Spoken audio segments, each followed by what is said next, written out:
All right, go ahead. Hey guys, I just want to take a minute or two to address what we're doing on Saturday, and ask for your help and sort of getting the word out. Uh, as you all know, the Hope Lodge is right across the parking lot from Carver, and that provides lodging for cancer patients and their caregivers. It's a phenomenal thing, and we're very fortunate to have one here in Iowa City, especially in proximity to the hospital where so many of our citizens are getting treated. So we have a supply drive set up where there'll be volunteers at every exit, every entrance on Saturday. And they're asking for non-perishable food items, trash bags, gas cards, and grocery cards, anything of that nature. Obviously, we're expecting a sellout. So if we could, get some supplies for the Hope Lodge, that would be very much appreciated. So any information you can get out in that regard would be something that we all would be thankful for. So any questions you have on the game now, I'd be happy to answer them. Appreciate that, Coach. And I think you guys all saw, I sent out a press release on that supply drive on Wednesday. So if you have any other questions regarding that, reach out to myself and we could get you that info. But let's start out with John Bowenkamp. Hey, Fran, good morning. When you look at Illinois, where have they gotten better at here? I mean, because it seems like they've been playing really well lately. Where do you think they've kind of improved at over the last few weeks? Well, I think you have to look at them differently than you did last year when they had, so many guys back. This is essentially a new team in many ways. It's a very talented team.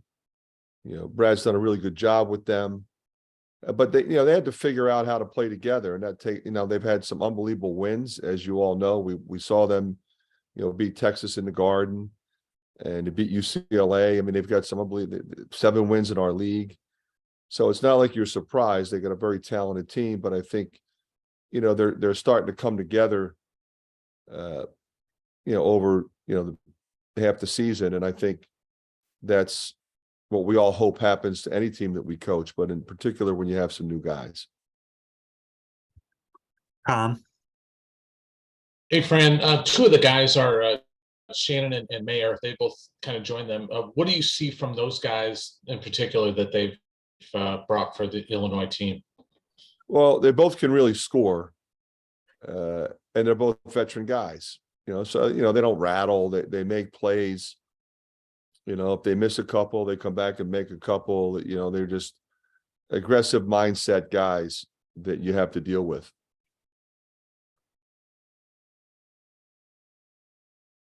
Mike?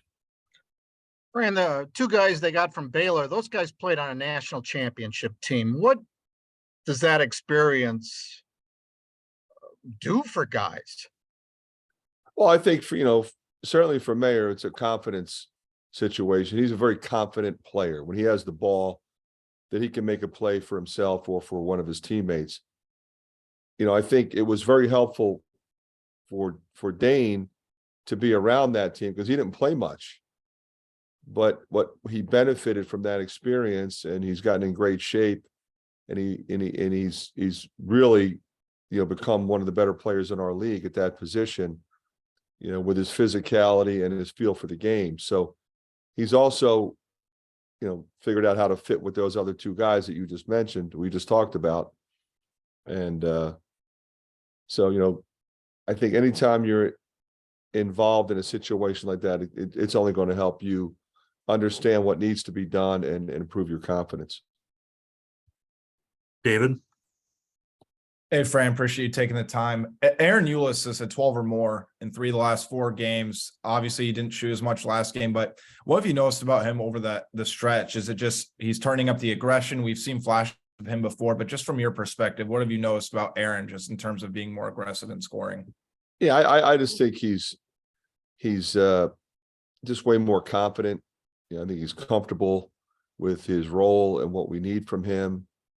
He's always been terrific at, on the defensive side. He's always been great pushing the ball. and he's sort of attacking and probing the defense, but he's shooting the ball well outside. He's making more finishes around the basket. It's just overall a much more confident and complete player, which is, I think we all saw that potential in him. It's great to see it come to fruition. Steve? Coleman Hawkins, how have you seen him grow his game? I tell you, I always thought he was good.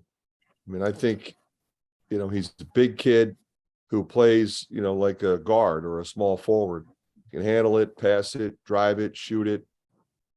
He works hard on defense. He's not one-dimensional guy. And he's one of the few guys they have back from last year. He was a factor last year in a big way, and I think his role is even more important now. Tom? And how's Patrick on 2 games in back? How do you think he's playing? And is this a game where maybe you need him more with the kind of the link that they have with Mayer and Coleman Hawkins? Yeah, I think so. He played well against them last year here. He had a great practice yesterday. He's been practicing really well. I think he's getting back into it in terms of his confidence. Yeah, so I'm excited for him in this game. Mike? Your last 4 teams were a combined 23-9 in February. Now I realize that having good teams is the main reason for that, but why do you think that you've been able to sort of take it up a level? That might not be necessarily the right term, but why have things been good for you in February? Well, you know what? I think, Mike, you answered your own question. I mean, I don't know that it's anything genius that I'm doing. We had the National Player of the Year. We had, first team All-American. But we also had, when you said we had good teams, we had good players. We had a point guard Jordan Bohannon, who was the consummate winner. You have guys like Connor McCaffery, who are just know and understand how to win. But you think about Joe Wieskamp and Chris Murray. I mean, just keep going. Tony Perkins. I mean, I don't want to forget anybody. I mean, I could just keep naming names. Philip Rabracha, how he has been. Patrick. But we just have had guys that, as the season goes on, they are professional. How they take care of their bodies, how they prepare, and how they understand how each team that we play in this league is really good and in so many ways really different. And I think that's sometimes the hardest thing when you go game to game. The games start coming quick, and then you get into February, and every game is as difficult as the one before. The maturity of your approach and the professionalism has to be there, and those guys have always done that. Chris?